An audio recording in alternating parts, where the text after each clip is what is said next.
Hello and welcome back. In today's video, we will talk about features of planning. So the first point is planning focuses on achieving objectives. We saw in management's chapter, management is all about a system trying to achieve its goal. Every organization, every system will have a goal. So when there is no goal, when there is no objective, I don't have anything to plan for in the first place, isn't it? So the first thing is the objective. Planning helps a management to achieve its objective. When there is no objective or when there is no goal, there is no need for planning in the first place. So planning helps an organization to achieve its objective. So that's the first point. Second point is planning is the primary function of management. You must have seen in your table of contents, planning, organizing, staffing, directing and controlling. These are the 5 functions of management. So what is the first thing that comes in the order? Planning, isn't it? Without planning, without having a proper plan in the first place, there is no point in setting up the organization or proceeding to hire the employees or proceeding to controlling the activities.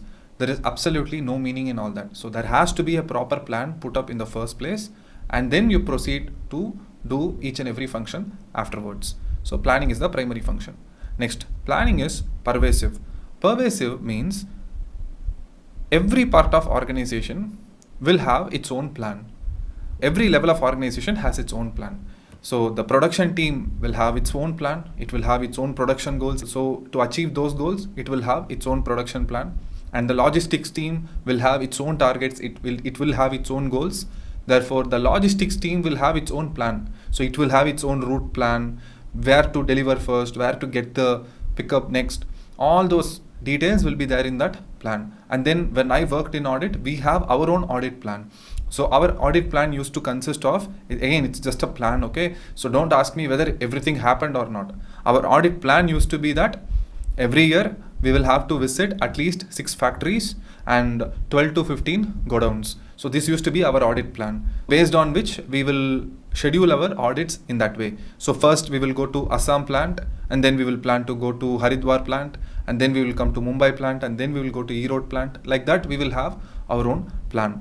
But even though every part of the organization will have its own plan, I would like to tell you in advance that the top management will have its original plan, and all the other things that are lower in the hierarchy below the top management, lower level of management's plan will follow the top management's plan. So you have to keep that in mind. Production team will have its production plan, audit team will have its audit plan, logistics team will have its logistics plan. But all those plans will have the larger interest of finally, ultimately achieving the overall organization's objective. What is the overall top management's objective? To make profit, to make the company number 1 in the market. If that is the overall organizational objective, then all these production plan, logistics plan might appear different, might look different, but the ultimate result will be towards the main objective only. So that is, planning is pervasive. Then planning is continuous. It is not that I set plan on day 1 and then I never revisit the plan again. It's not just that I have April 1 as the beginning of every accounting year. Therefore, on every March 30th or March 31st, I will draft the plan for the next financial year and I will never touch that plan. It never works like that. Whenever you set a plan, it will always be subject to revision. It will keep on being revised by the people who very much drafted it in the first place, because I will plan something keeping something in mind, but then when reality happens, some things will have changed. For example, in cricket, at the beginning of every over, the captain and the bowler will have a discussion and they will try to set up the batsman and try to strategize and say that, okay, I will bowl this way, set up the fielding according to that. This will happen at the beginning of every over. But then the batsman will do something the bowler and the captain, fielding team captain, did not expect at all. So what happened to the plan that they had 1 delivery ago? That plan has now changed. So again, after the end of the delivery, the batsman might have hit it for a 6.